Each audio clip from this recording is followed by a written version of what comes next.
Live via Skype, it's the Hashtag Wrestling Podcast. I'm your host, Turnbuckle Jim, and with me, as always, Fast Count. And how are you doing this week? How am I doing this week? Well, I'm doing a little bit better. Things are pretty good. I'm glad that we're finally seeing SummerSlam develop as a pay-per-view.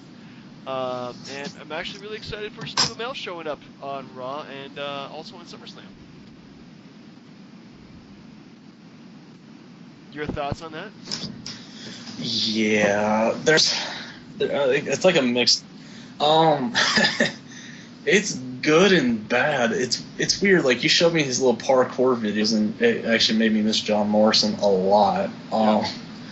But to tell you the truth, like, I don't know. It's good exposure, but how much exposure? Like isn't Arrow like a CW show or? It is. Yeah, it's a CW show. I don't know. I think it actually gets like one of the highest rated shows on the network. So actually, I think it's giving more exposure to Raw than it is to Arrow, because Arrow, they're adding like a third show in the the DC Cinematic or DC TV universe that they're doing on CW there.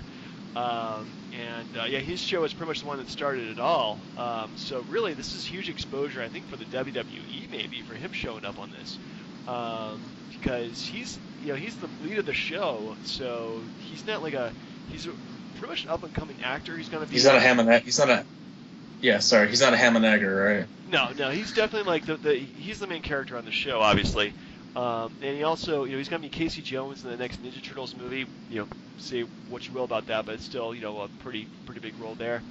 I got to mark out, I'm a huge Arrow fan anyway. So seeing him on Raw and actually going to have him wrestle in SummerSlam it's kind of weird, but also you kind of hope it gives a good rub to Stardust and Neville and to Barrett, even though the match that kind of set up this whole thing was just a crappy 2-minute match. Yeah. Here's the thing. It's biased, what have you, call it what you will, but I've never watched it. I haven't even watched Flash. Oh, man. Okay, tell you what. You have Netflix, right? I do. The problem is that I'm such a Marvel homer that I think DC's like the devil, except for Batman. Man. They haven't done a good Superman movie in a long time. That's true. They have not done a Superman movie until Superman 1. I think that was the last good one they did. But now, actually, just check out Arrow. I think it's a fun. Man, we're really getting away from professional wrestling right now, aren't we? It ties into it. Think about it. Green Lantern was terrible. Yeah, that movie was god awful. But actually, having him compete as a celebrity. It's something they really haven't done in a while. I mean, Ronda Rousey showed up for a hot minute there at WrestleMania and beat up Stephanie McMahon, so that was kind of cool. But overall, in terms of having a celebrity wrestling a match, and this guy Steve Amell is not just an actor; he's also an athlete too. I mean, this guy is pretty. You saw the parkour videos, right? Yeah, well, even people who never saw it just saw him jump the barricade, get on the apron, jump over the ropes, and get in the ring. Yeah. That was pretty cool. So he's in good shape.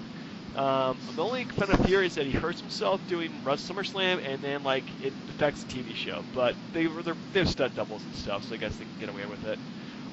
They'll protect him. He'll be fine. They will. I mean, they'll have to. It's But I did like the moment. Anyway, so let's just dive into Raw, and then we're also going to talk about your choice, which is SummerSlam 2006, and then finally do our top 5 matches we want to see in the WWE today that they haven't done yet, which I'm kind of surprised they haven't done these matches. But anyway, so besides Steve Amell, who I was really excited that moment there on Raw, what did you like? What did you not like about Raw?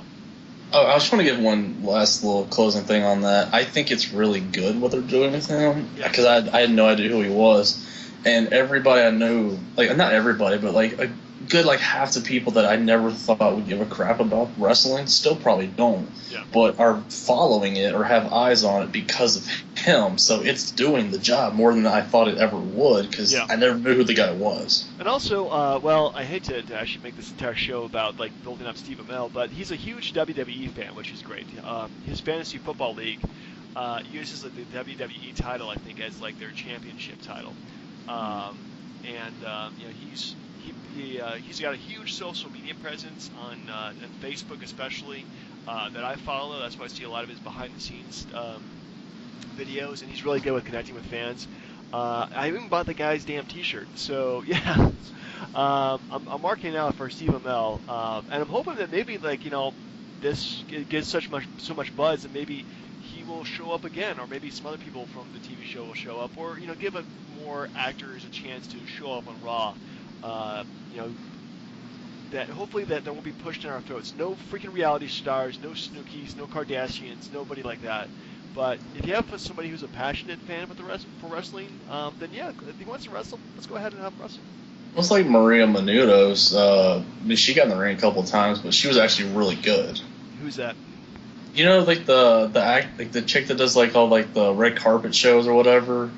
Maria Menounos. You know, she did like the Hall of Fame red carpet this year for him. Look her up. She's freaking gorgeous. But she's been in the ring a couple times in Divas matches, and she's not horrible. No. Well, I mean, it's good seeing something that's not horrible. I mean, but yeah, celebrity matches are really a mixed bag. Sometimes they're decent, but sometimes they can be god awful. Jay Leno comes to mind. Well, I mean, okay. Well, what's the best celebrity we've ever had in the ring? Lawrence Taylor, maybe? He main evented WrestleMania, and he was not bad. Yeah, I think maybe Lawrence Taylor, only because he's athleticism. I think that Karl Malone, if I remember, wasn't too bad either. He actually, looked like he trained for it.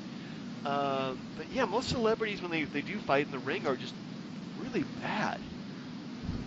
Yeah, you remember when Shaq tried to fight Big Show? I completely missed that. It sounds horrible. It was during the celebrity guest host phase. But I mean, okay, so Raw, right? Yeah, Raw. I got a huge issue. Well, for one thing, like the whole Seth Rollins deal. Okay, so Triple H comes out and says that the doctors say Cena's 50-50 for SummerSlam. Yeah. So instead of setting up another number one contender, you set up a number one contender for that very night, but you don't say anything about SummerSlam. What are the fans going to care more about Cena that the match could be in jeopardy? I'm actually cool with the match never happening. So this whole thing is going to backfire in their face, I think. Yeah, well, I think that it sucks he had such a bad injury that it's kind of 50-50 right now in terms of whether or not he wrestles, and I think that's the literal 50-50 whether or not he shows up.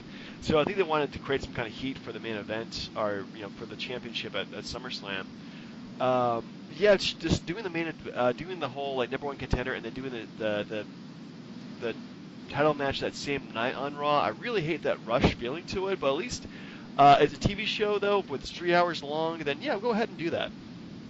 God, you remember? I don't know if you remember this. It just came to mind. There was the night. It was like when CM Punk won the title and then walked out. It was like Rey Mysterio. He fought the Miz for the title, and then the winner fought Cena in the main event that night. So Rey Mysterio was WWE champion for an hour and 10 minutes or something. I barely remember that. Yeah, that was a really poor taste. I thought, having him only the champion for so long, and then John Cena, I want to challenge you, and then yeah, that was dumb, and it didn't do any favors for Rey Mysterio. Oh, okay, this is just maybe I'm just overthinking things, but okay, Randy Orton comes out and makes fun of Kevin Owens' stomach. Yeah. Is that just lazy writing, or do you think that's a jab that they want him to lose weight? I don't know, man. I don't think Kevin Owens has got a problem with his weight. And as being a guy that kind of size, he's very agile in the ring. It doesn't take anything away from him. If anything, it makes him look bigger and stronger. So I think it was just probably just a quick joke, lazy writing maybe. Yeah, I don't know if you saw that when I saw it. But I was like, come on, man, that's cheap. That's just lowbrow. But I'm really glad that Cesaro's getting. I don't know what kind of push he's getting, but I hate to say that a Tyson Kidd injury was good because Samoa Joe fucked him up, but I'm really glad that they're doing something with Cesaro right now. Yeah, Cesaro, man, that guy can wrestle, and I think they're just getting the good push.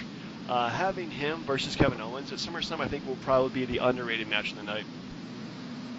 Well, anything's better than a 9 Diva elimination tag team match. The problem with the nine diva elimination tag team match is that like 5 of the divas really I don't care about. Only the recent call-ups to NXT and Paige have been the only ones I've been really excited about. So, but at least it's something different we haven't seen in a while. So yeah, go ahead and do something.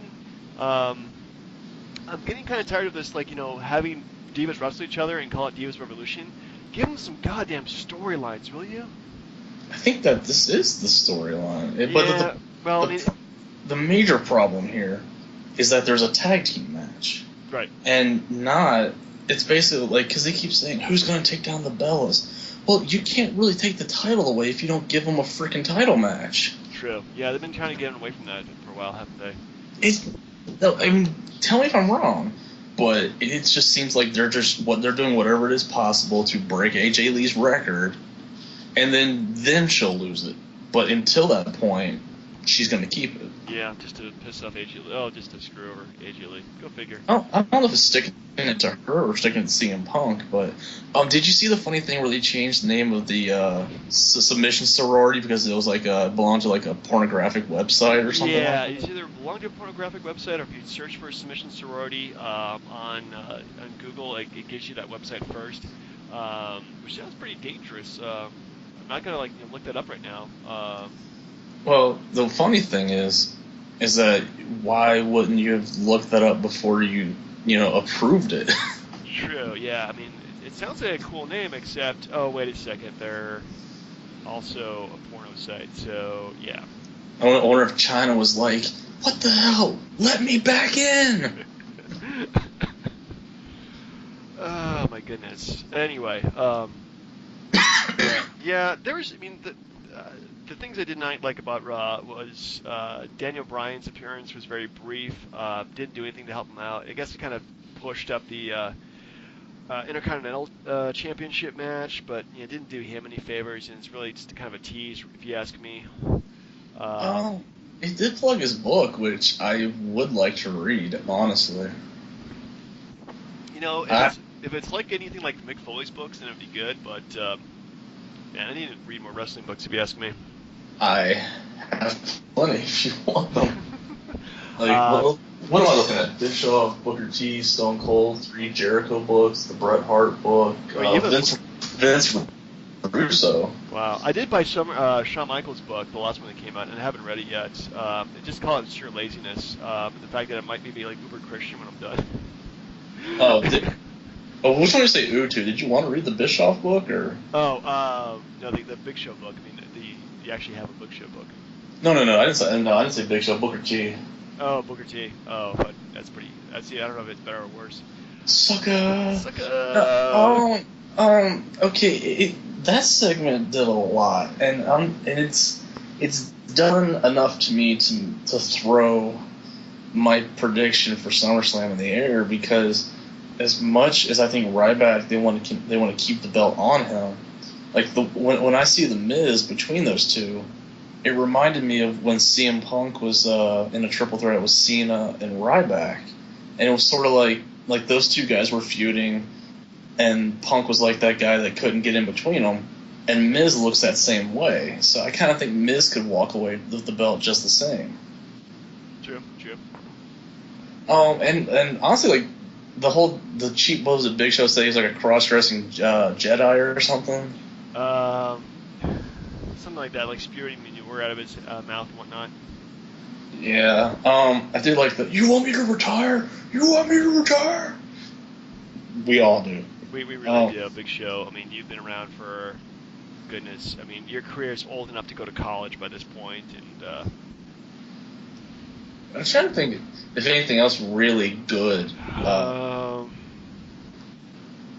I mean, the triple threat match was great, but yeah, there was really nothing else that was really stuck out in my mind as being really good. Well, I mean, I did enjoy Dean Ambrose and Luke Harper. Yeah, that was good. I did like that. I really liked the whole Wyatt family versus the remnants of the Shield. But man, it's just put Seth Rollins back in the Shield and put Eric Rowan back in the Wyatt family and have them go at it again. I think that would be classic. I get the feeling that this match is getting overlooked for a reason Yeah. Like, it's sort of like, it's just, you know what I'm thinking though? Like, I feel like there's going to be a heel turn by one of the two Shield guys. Ooh. That would be big. I feel like it's, I don't know if, but see, the problem is if they turned on each other, would it say, are they just turning to join the Wyatt family, or are they just turning because, screw the other guy? But I kind of feel like just a regular ho-hum tag team match is just not going to, no one's going to care. Yeah. Well, I think it was going to be another good match. I mean, I'm really looking forward to SummerSlam as a whole, because of the various matches they're putting in this thing. So, yeah. I don't, honestly, where they're going from this, I really don't know. But I'm going to have fun with it either way. I will say this: the stuff that they put together for the Undertaker Lesnar match has actually made me interested in the match. Yeah, but I don't like calling it the match too big for WrestleMania. I think that's kind of dumb. Well, you gotta do something. Otherwise, people are like, well, why isn't this at WrestleMania? Yeah, well, let's just do it now. But yeah, I'm glad they're having that kind of big marquee match for SummerSlam, and they're making this 4 hours long, so they can chock it full of matches and hopefully not musical acts, because WrestleMania, goddamn, it was so long with that. Well, the problem I'm looking into is sort of like, I mean, who benefits from winning, and not even that, and not just that. If you look at the fact that Undertaker was like a one and done, like showed up once a year. This is the second match in a year. What are they building towards? Like, does Sting show up? Like, where does this take both guys post SummerSlam? Yeah, that's a big question. It really doesn't. I mean, if Undertaker wins, it doesn't really help him out. Brock Lesnar wins, it doesn't help him out too much. I mean, the only thing it does is bury the Undertaker. We'll have to see what kind of match they do, because end of the day, it's really not doing favors to either guy, but it's helping out the card. And it's the match people want to see, is the rematch. So, but let's be honest. Did people want to see it? Because everyone knew that when Undertaker lost, he legit went to the hospital, and Vince went with him and didn't watch the main event because Taker got his bell rung. Yeah. Like, what's to stop that happening again a year and a half later when Taker looks old and brittle as hell? Yeah. But he's got more hair, so that's going to help him out. Oh, God. I don't know. I really don't know, but I'm excited to see this match, but I'm going to hate the fallout for it. Now, are you on the same boat with... Do you like Stardust, or do you want him to be Cody again? He's done a really good job at Stardust, and I like the whole villainous, kind of wacky out there guy. He's owned this gimmick like he's owned every other gimmick, so why not have him? I don't mind Stardust. I think Stardust is actually a good gimmick for him. And this kind of goes back around to what we were saying a minute ago. I don't understand, and in god-awful Neville's British accent, why Wade Barrett would need to be part of the match when Neville beat him in a minute and a half. I don't know. Maybe they're working together or something like that. It's crazy. Anyway, so overall, what would you give this Raw in terms of a grade? Give it a B. B plus. I'll give it a B plus, just because there wasn't that much authority going on. Yeah. I'm with you there. I'd give it a B plus. I think overall it was a very fun show. It kept me interested the entire time. It was a bit lengthy, but yeah, overall pretty good.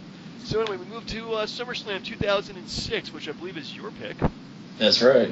For doing this. And overall, I'll admit I did enjoy this more than SummerSlam 2005 watching it. Mm-hmm. If I'd been there, I probably would have liked it even more.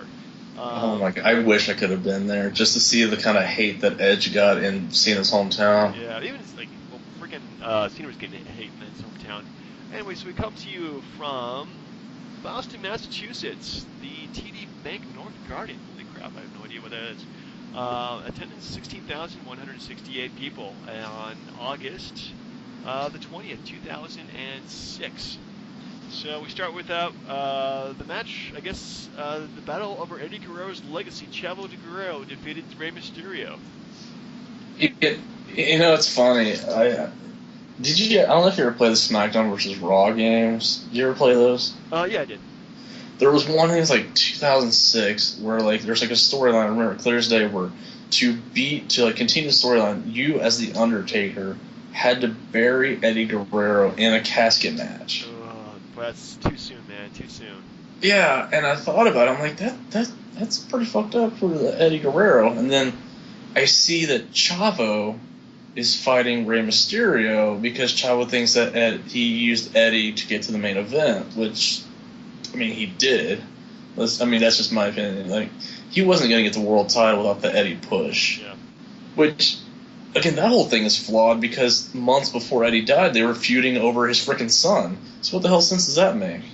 But the match itself was good. I mean, besides the Vicky Guerrero involvement. Yeah, Vicky Guerrero, I can stand the lady. But still, I mean, a good fast opening pace between two former cruiserweights from WCW, so no problems with that. The next match we have is the Big Show. ECW champion? What the fuck? Defeated Sabu in an Extreme Rules match. Do you remember why that happened? Let's see here. Well, why Big Show was a champion, or why was Sabu? Yeah. Well, what had happened? RVD got busted for, I think, having drugs in his car, like him and Sabu. Yeah. And that's when he lost the WWE title and the ECW title on back-to-back nights. So, like, they pushed Big Show like the Extreme Giant, and I guess Sabu was supposed to be the challenger. But did you see the Botchamania moment during the match? Sabu went up to the top turnbuckle and dropped the chair? Yeah. That wasn't too well. Sabu always screws things up, and that sort of shit happens all the time when you're doing matches like that. So, yeah. Well, I mean, but the point was but the fact that Big Show was all groggy, and then he's like, oh crap, he had to continue being groggy off a move that shouldn't have hurt him. Yeah, well, it's wrestling, man. It's suspension of disbelief. But what did you think of Big Show being the ECW champ? Like, wasn't that the beginning of the end of ECW, honestly? Yeah, I mean, pretty much like the WWE ECW was a failed experiment that was really, what they should have done, it was really big NXT, which was like, the next generation of superstars, which they kind of did. They pushed up guys like CM Punk, and CM Punk, I think were the only people who came out of that okay. Well, Dolph Ziggler was Spirit Squad. He was still in the Spirit Squad. Yeah, true. Right. But, I remember, like, watching the first few episodes of ECW, and I'm like, this is not the ECW that I remember. And this, pretty much the mishandling led to Paul Heyman loudly and quietly leaving WWF for quite a while. But yeah, I think putting the belt on a WWF guy or guy, especially the Big Show, who's like so anti-hardcore, people like the fans didn't just hate it. I mean, they were chanting "change the channel" when it was like Batista versus the Big Show for the title. So it was, I don't know, it was a bad experiment, and it took them like 5 years to kill this. 2010, I want to say. So yeah, about 5 or 6 years, 4 years to kill it. Yeah, I mean, it wasn't a bad match, but no one went in thinking Sabu was going to beat Big Show. Yeah. So next up we have Hulk Hogan defeated Randy Orton. Okay, that's realistic. Singles match, mid-card, 10 minutes, 56 seconds. Yeah, this is actually a lot easier to watch than the Shawn Michaels versus Hulk Hogan match, I'll give you that. I didn't understand why they gave Orton, I don't know if you consider it the rub, so to speak, but why the hell would you give Orton a Hulk Hogan? Legend killer, trying to kill the legend of Hulk Hogan and hit on Brooke, and then, I don't know. I didn't buy that part because Orton is not gay, so he would not hit on another dude. Brooke is a man, you cannot persuade me otherwise. No, but, I mean, it was a decent setup. Like, if you remember, like, Orton RKO'd Hogan on the hood of his car, which I thought that was pretty good. But the fact that Hogan beats him, even though they say before the match Hogan had, like, some kind of knee surgery, like, a week or two before SummerSlam. Knee surgery or something like that. Yeah, it's ridiculous. I'm like, to me, that made Orton losing look that much worse. I mean, you're losing to a 53-year-old guy who had double knee surgery. Like, get out of here. But it's Hulk Hogan, man. The character himself is never going to die. So next up, we have, I think this was probably the match of the night. Straight out of a horror show, freaking Ric Flair defeated Mick Foley in an I Quit match. What did you think of it though? Oh my goodness, this is like okay. I've seen tons of Ric Flair matches. I've seen tons of Mick Foley matches, and this is probably got to be like in the top 5 of all those matches combined of being the most brutal matches I think I've seen any of them in. And this is like when they're well past their prime too. There is blood everywhere. I mean, you would never see this level of bleeding ever again or ever before. I mean, Ric Flair is cut open on his head. Freaking Mick Foley has got multiple lacerations throughout his entire body. It's disgusting, but man, I just couldn't turn away. And the fact that Ric Flair beat him too, it's just like wow, that says a lot. He beat the freaking Legend of Hardcore in an I Quit match. He just got him that quit. Actually before of course threatening Melina, but man, that was a brutal match. Doesn't Melina like hit Foley in the balls or something? I remember her doing it at some point. It was later on than something else, but holy guacamole, sir. Like, okay, and you knew the whole thing behind the feud, right? Where, like, Foley blamed Flair when he was, like, the head booker in WCW for, like, sabotage. He said, did you watch the ECW Rise and Fall DVD? Yeah. Where the part where, like, Foley spits on the WCW tag belt and throws it down, and then, like, him and Flair had beef over that or something? I barely remember that. I had the DVD, I saw it like 10 years ago. It's weird how I remember stupid crap like that. But the point is, it's like, you build like animosity and hatred. And this was like, I thought legit stuff, not like Flair and Shane Douglas, which is all a freaking work, or at least on Douglas's part. And he still talks crap about Flair. The point is, the match was brutal as hell. And he had to do something like that, because you're like, why do I want to see a 57-year-old man bleed profusely all over the place? But, like, they told a damn good story, and I really thought Foley was going to win. He should have. Yeah, he really should have. I don't know why he didn't. Maybe because he was only like there in a limited time anyway. Next up, we have Batista defeated King Booker via disqualification in a singles match for the World Heavyweight Championship. And a match that I thought was really, really boring. They don't really go together that well in the ring. I mean, they didn't go well backstage when Booker T whooped his ass, but I gotta tell you, if we did a top 5 annoying gimmicks, which I'm sure we've done, King Booker would be on that list. It's because Charmel's like, all hail King Booker. And all hail King Booker. Yeah, that is really annoying. I just can't even do that. But it was cool to see him win the belt, so he would say 6 times. But I was just tired of seeing Batista in the title scene, and that would not stop for a long time to come. But yeah, he had the belt for way more times than he should have. Each time, just the worst. It's sort of like it's just like when two objects of crap come together, they don't equal something good. It makes it a pile of shit. Yeah. Like, it was just terrible to watch. Yeah, I gotta admit that. Yeah, it's just really unbelievable. Okay, can you guess, just top of the head, the number of combined reigns Batista had between World Heavyweight Championship and the WWE Championship? Oof. Okay. 6? You are correct. He had the World Heavyweight Championship 4 times and the WWE Championship 2 times. Yeah, because I remember he won like the WWE title and then lost it like a week later. Or no, the world. Point is, that was a damn good guess. I was like, woohoo, 6. I hate when they do that. Seriously, I'd rather look at the reign as being more important than the number of times you had the belt. Booker T. Well, okay, let's be fair. I mean, Edge was an 11-time champ, and he won the belt 11 times in 5.5 years. Way too many damn times. Anyway, so we have the next episode tag team match. D-Generation X, Triple H, and Shawn Michaels defeated Mr. McMahon and Shane McMahon in a tag team match. It seemed to last freaking forever. What did you think of it, though? I remember watching the match originally, and yeah, it was more entertaining watching it live because, eventually you can remember that they won the match, but I don't know, like, having Shawn Michaels and Triple H get beat up by, Steven Regal, Umaga, a couple other guys, that was, it's like, oh my goodness, they're out for the entire match, and then Shawn Michaels gets beaten up by Shane and Vince for, I don't know, a good like 20 minutes it felt like, and then Triple H comes in and actually beat the crap out of him. And it's more sports entertainment than wrestling for this kind of match. And yeah, I was. I guess it is satisfying seeing DDX destroying the McMahons, but as a match itself, this was really kind of boring.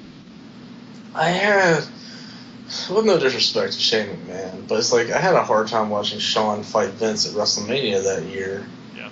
And then you add Triple H on top, and then, which I had a huge problem with because he was such an asshole for so long. And then like they want you to cheer for him because he's with DX again. I'm like, I'm good.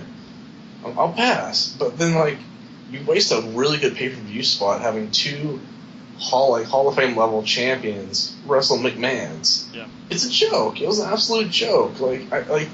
Where in any world would the McMahons have ever beaten DX? Well, the one where they pretty much to get wrestlers to go in and beat the crap out of them, I think that's pretty much about it.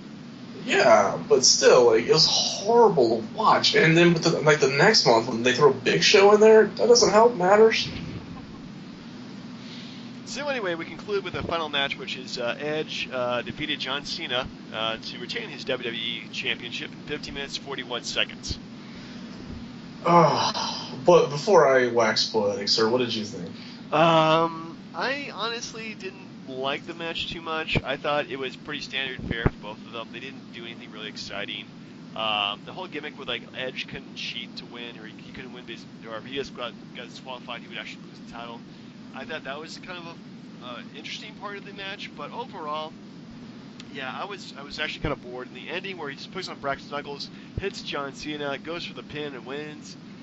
I thought that was kind of a letdown ending. Well, I mean, let's be honest. I mean, these days we're all jaded by it, but at that point, I mean, Brass Knuckles still had power. Like William Regal used them, didn't he? I believe he did, and I believe also The Rock used them as well at some point. I mean, yeah, I have really biased goggles on this, but the fact was that I didn't think he was going to win because he was Super Cena, and that trumps everything. So the fact that he went into Cena's freaking hometown, which again you were saying, the fans, even the hometown fans, hated him. Yep. And then he still the Edge manages to win in the sneaky fashion. I was all good with that, like completely. The match could have been a lot better, yes, but I was the most surprised person in the building or in the world that I was like, there's no way Cena would lose this match. That is hometown. That was never gonna happen. But then again, they flip it back the next month where Edge loses to Cena in his hometown of Toronto. So I was like, that's fucked up. I'm like, it should be one way, sir. One way only. But no, I mean, selfishly, that's the reason why I picked the pay-per-view, because it's one of those rare moments when you see Cena lose. Yeah. However, it could have been a better match. I will give you that. True that. So, overall, how would you rate this pay-per-view? Well, A+, because Edge beats Cena, sir. It's a bit of a biased Oh, vote. Honest view, B+, but jaded view, A+. Yeah, I'd say honest view, I would give it a B+ as well. There's not a bad match to the card. There's kind of matches that are not so good as the other ones. And overall, it was a very fun show to watch. So yeah, I would give it a B+. That is alright. We just got to pick our pay-per-view for the next week. I mean, are you still going to do SummerSlams? SummerSlams or any other summer-themed pay-per-view. I'm okay with doing an ECW one that we haven't done. What, the Heat Wave? But every time we do ECW, you hate it because it's yeah, because they end up not doing so good. That's... They're... Just a thought of how, if you wanted to do a different one, we haven't done 2001, which means Invasion Angle, but it does have Jeff Hardy and RVD in the hardcore ladder match. Booker T and The Rock, like Austin and Kurt Angle, I think. Or if you want one of those for good wrestling, sir, I would offer up 2003, which had Kurt Angle and Brock Lesnar for the title in the WrestleMania rematch. Ooh, let's go with that 2003. All right. Because I think it also had the Elimination Chamber match for the world title. In 2003 they did that? Okay. It's like Kevin Nash had the blonde hair. You'll hate seeing him, but that's not the point. Yeah. All right, we'll go ahead and watch that then. All right, so we're coming to our top five list then to end the evening. So we have our top five matches that we want to see in the WWE. Mm. Which actually I think Tim's list we want to do. I mean, this list has been kind of on hold for the last few weeks as Hulk Hogan ran his mouth, and then freaking Roddy Piper died, and so this has been a little while in coming. I'd like to celebrate 1 week without a legend dying. 1 week. Yes, it'd be nice to have one week without that. Yeah. All right. No fake limousine explosions, McMahon. But yeah, I mean, do you want to go first? Yeah, I'll go first. Match I want to see number 5. This is no particular order. This is kind of matches I just kind of thought of on my own. I want to see the Wyatt family versus the New Day. Oof, dude, that's like a 3-minute burial right there. I think it'd be a pretty fun match if you ask me. Those guys have different styles. Wyatt family is a bit more more of a brawlers, while the New Day is a bit more technical, aerialist, and both these guys like to cheat. So I think it'd be a really fun feud to watch these guys fight each other. I wish I had your perspective on it. I seriously think the New Day would get jobbed out in 2 minutes because they make Wyatt's look so damn aggressive. Yeah. That it's just sort of like they can't pull sneaky tactics on the crazy Bray Wyatt. I don't know, but I like your thinking. It's very outside the box. It's very good. Let's see. I'm trying to think of something that has not been done. I got it. Okay, here we go. I want Sting and Seth Rollins. Sting and Seth Rollins. Okay. And they should be for the title. Okay, but why not? Have Sting take on for the title one more time. I mean, think how cool that would be. Like would it upset you if Rollins' title reign was ended by Sting? Considering the guy's like old enough to be my grandfather. Well, not old enough to be a grandfather, but old enough to be my dad. Yeah, just a little bit. Well, I mean, would it have upset you worse than when Lesnar won the belt and then ran away for a couple months? Well, if Sting defended every week, sure. TV title is back. It's called the world title. Oh damn. All right. So I'm gonna go with my number 4, and this is really I didn't have anybody picked out for this, but I think they really need to do, especially with the talent they have now, a Divas ladder match. Oof. I don't know, man. I don't think they're ready for that. Well, if you had Sasha Banks versus say Charlotte for that, I think that would bring down the house that kind of match. Forgive me for asking this, but do you ever feel like, or please forgive me rather, that they should bring back the bra and panties match? It's been 8 years, man. That one's PG, man. You can't do that kind of stuff. I mean, maybe they did Lana versus say Summer Rae bra and panties. I would totally be on that. Because they're not wrestlers, right? Yeah, because they're not really wrestlers, and they can totally do that kind of rip each other's clothes off. Now you got me distracted. Thanks a lot. Sasha Banks. I don't know. I think that kind of misogynistic kind of match from the Attitude Era really has no place in today's wrestling environment. But I would like to see it though. Yeah, as I was saying, that's a shame. Yeah.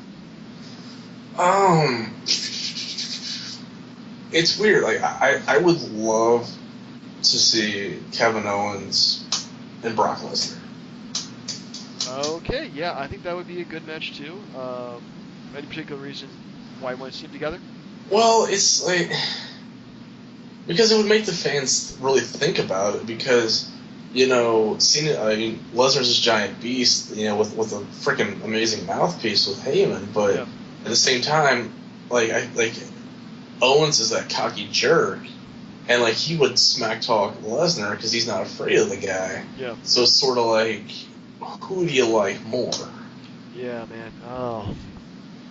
Yeah, it's kind of scary though. Kevin Owens debuted less than a year ago, and he's already almost in the main event, if not in the main event too. Okay, and I will say this: as much as I hate how Cena got over on him twice, beating him that one time did enough that people buy him as a legit guy. Yeah, he can just say that I beat John Cena legitimately, and people are just okay. No disagreements here. So your number 3, sir? My number 3, I also had a Sting match too. It's Bray Wyatt versus Sting. They'd have to have a really good build-up for that, and they could. Oh my god. Well, They could really do that. I mean, if they had just like Sting with this whole crow thing, and Bray Wyatt with his whole creepiness. I think just like darkness versus darkness would be pretty awesome. I know you didn't watch TNA, but if you could, like, YouTube some like his like TNA stuff where he did like the insane Joker-looking gimmick. Yeah. Like, he was out of his mind, and I freaking loved it. So I thought, like, if you went that route, you could do it, because, sort of like, but you'd have to do it under the premise where it would be like, Sting would have to make his intentions known that he wanted to fight the Undertaker, and then to say that to get to Taker, you have to beat, like, the current Dead Man, or the current Dark Side guy, or whatever. So he'd have to get through Bray Wyatt to get to the Undertaker. Yeah. Would work out. So what's your number 2, sir? Wait. Number 3, sir. No, number 3. Wait, did I go first? You go first. Yeah, you went first. You go first. All right. I would like Kane in any sort of match. I know that it's Kane versus Big Show, where the loser retires, but better yet, both their shoulders are pinned at the same time, and they both have to go away. Well, that's just mean and wrong. But yeah, I do agree. Both those guys do need to get some break, if not retire completely from wrestling. I mean, people think that, like, if that is mean, go back. I swear to God, go back to, like, SummerSlam 95. That's the best example. He was freaking wrestling Bret Hart as Isaac Yankem. Go home. And freaking Big Show was wrestling Hogan at that point. Go home. Please. Number 2, sir. My number 2, another Kevin Owens match. Kevin Owens versus Rusev. Ooh, you're going heel versus heel, sir. I am really going heel versus heel, but think about it. These guys are two big, monstrous wrestlers, both pretty cocky, and both these guys have a win over Cena. So why not have both of these guys, fight off the biggest dog in the yard? Agreed. It's something like, how much. Where do you put Kevin Owens on the roster right now? Like, where is he, like, importance-wise to you? Upper mid card. So he's not a main event. Okay, is he at the same level as a Dean Ambrose? Oh yeah. Okay, all right. Okay, that's good.